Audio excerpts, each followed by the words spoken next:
తాళ్ళూరు మండలం తోట వెంగన్నపాలెంలో గురువారం అయ్యప్ప స్వామి పడిపూజ మహోత్సవంలో పాల్గొని ఆ హరిహర సుత అయ్యప్ప స్వామి వారి ఆశీస్సులు తీసుకున్న దర్శి నియోజకవర్గం Telugu Desam party incharge doctor Gottipati Lakshmi ఈ కార్యక్రమంలో అన్ని మాలలు ధరించిన స్వాములు, తాళ్ళూరు మండల టీడీపీ అధ్యక్షులు బొమ్మిరెడ్డి ఓబిల్రెడ్డి, తాళ్ళూరు మండలంలోని వివిధ హోదాల్లో ఉన్న నాయకులు, తోట వెంగన్నపాలెంలోని నాయకులు, మహిళలు, పలువురు టీడీపీ, జనసేన, బీజేపీ నాయకులు, కార్యకర్తలు, అభిమానులు తదితరులు పాల్గొన్నారు.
మైకా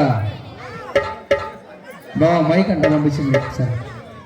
పంపిస్తున్నాను గురుగారు డిలే